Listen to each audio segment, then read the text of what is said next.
Good morning, everybody. This is Pete Najarian, and this is The Take on a Wednesday. As we approach a shortened week because of Good Friday, we will be expiring on Thursday, so make sure to keep that in mind. Now, the lead-in this week started off so strong. Monday, we had that monstrous up day, 1,600, almost 1,700 points to the upside. Yesterday, opened extremely strong, up about 900 plus points. And as we started moving throughout the day, we were holding on to those gains very nicely, until we got later into the day, and then suddenly we started to watch this market really move to the downside. And again, algorithms were certainly kicking in once again. Now, what was really leading the markets is the same thing that's been both the leadership to the upside and the downside of late, but those cruise ships, they absolutely, those areas, when you look at the three biggies with Carnival and Norwegian and Royal, they were up about 10% again yesterday.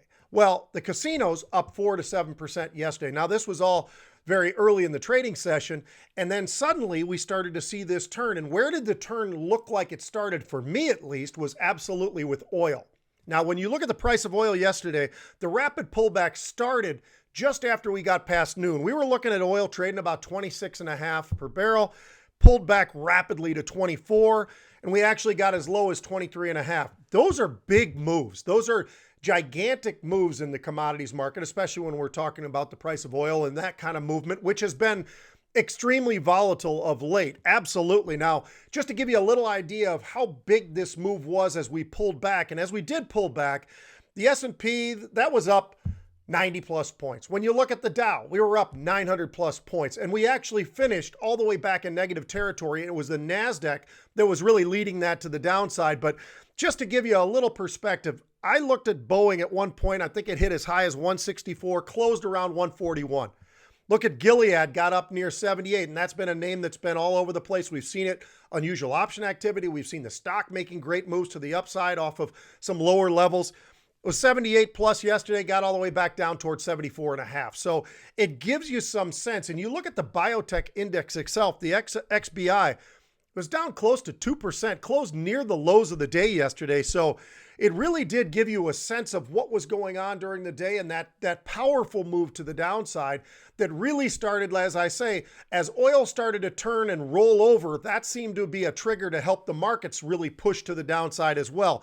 Now, the VIX and the volumes, I've been putting this together for a while now, and that was really something as well, because the volatility index, a lot of people said, well, with the volatility index holding up, why was it holding up so well with the market up as strong as it was? 1,700 points one day, 900 points to follow that up, and then suddenly, why is the VIX holding where it was? Well, I think part of the reason is because the movements have been so severe and so dramatic, I should say almost, that we are looking at a volatility index that makes a lot of sense. When we put it at a 48, which it's below that now, but at a 48, that's a 3% move per day.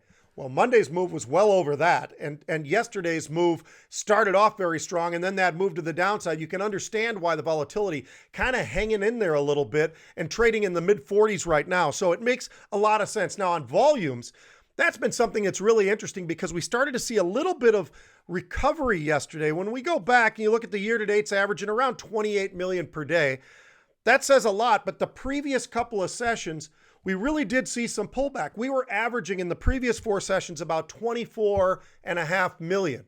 And the previous 4 or 5 sessions before that, we were at right around 24 million. So about 4 million under. Well, yesterday, it seemed like the volumes actually did fully return and got close right around that 28 million. So right near where we have been averaging year to date. So the volume started to come back a little bit after a couple of weeks of this depressed volume. And we saw some of that volatility holding up probably better than a lot of people expected. I'm looking at the volatility index right now as the markets are really starting to move to the upside. Now, earlier, right before I came on, we were up about 280 points, maybe call it 300 points. Right now, we're up about 460 points. Volatility is coming in. It's down about 6%. It's down about 3 points on the VIX. So from that 46 level, call it 46, 47, somewhere in there, now we're trading in the mid 43s. So give you a little idea of what's going on with the volatility index live as we're taping this right now. And as I say, we're about almost 2 hours into the trading session. So what are we seeing today? Well, we watched crude start to move to the upside. Was that sort of part of what was Influencing the markets, probably a little bit. Also, people talking about COVID and maybe some of the positives that are starting to be seen by some of the numbers. And that's really been the Monday, the Tuesday, and today. That's really played a big part in why the markets have been moving to the upside. Is there is some positives, at least people are interpreting some positives that are coming out. We'll see how accurate that's going to be over the next couple of trading sessions, not a couple of days, a couple of trading sessions, because we've got today and tomorrow, and then we're not trading again until Monday. So gives you a plenty of time for us to digest and see a lot of these numbers, especially as we get in and over through the weekend. So early on, what are we seeing as some of the leadership roles right now? Well, technology, energy. I mentioned the fact that oil was up. Energy's moving it strong to the upside. The really interesting thing is it's not just Chevron and Exxon. Those beta names are absolutely on fire today, up 4%, 6%, 8%, maybe even more now. But names like Apache and many of those beta names that we bring up when we come off of those really big names and the names that are moving to the upside, this explains exactly that. You're not getting those same kind of moves out of Chevron and Exxon as you are some of that next level down sort of energy names. But consumer's been strong. Industrials, we were looking at Boeing. I talked about Boeing. It was 164 all the way down towards 141. Now Boeing is pushing closer towards 150 as we're doing this broadcast right now. So what else really looks strong? Well, the financials have really started to show a little something today. Goldman Sachs, American Express, across the board. And what are we seeing in the derivatives markets? We're seeing some paper on a bullish side for names like Wells Fargo. We've seen other names as well recently in terms of some of the bullish sentiment there, but more on the larger banks.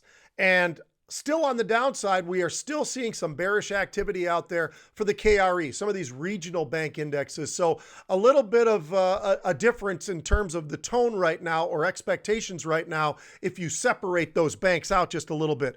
Now, sticking with the financials, I'm going to show you or tell you a little bit about what I think is one of the more interesting unusual option activities for the day. It's a name that I looked it up. I don't think I've ever seen this hit the unusual option activity screens. Now, that says a lot in itself. That's pretty unusual. So we've been doing this for a long period of time. And when I look at this is a company, by the way, Coop. C-O-O-P, Mr. Cooper. What do they do? Well, they're a servicing company. They're part of the whole mortgage transaction world. And you would expect, because of the slowdown potential right now, even with these rates at these incredibly low levels, some of what's going on in the stoppage of the economy and all of the rest of that, you probably wouldn't necessarily expect to see some unusual positive activity, which is exactly what we're seeing. But we talked about yesterday, everything short-term, week-long, 2 weeks long, 3 weeks long, maybe extending into May. Well, this is extending a lot further than May. They're going out to October right now in Coop, and they're buying the October 10 calls. About 5,000 of those were trading today, buying those on the upside. Now, I want to warn you as well, when we haven't seen unusual option activity in certain names, and then you start to look, and we are seeing this across more and more of the derivatives markets, but these markets are fairly wide, so just be warned. That bid-ask is a little wider than a lot of people probably are used to seeing. That doesn't mean it doesn't trade in between that, because it certainly can, and that's exactly what we're seeing. But definitely we're bought, and we see some of this unusual option activity coming into a name like Cooper. That's pretty interesting. It's one of those names, as I mentioned, we haven't seen a name like this ever hitting onto our system. So we are seeing a variety of different other areas in the financials that have hit on the usual option activity, but this one definitely stood out for me this morning. So that I just wanted to express to you right now. So what has changed? And then I'm going to go. We're up about 480 points. VIX trading around 43. So we're up right now about 2%.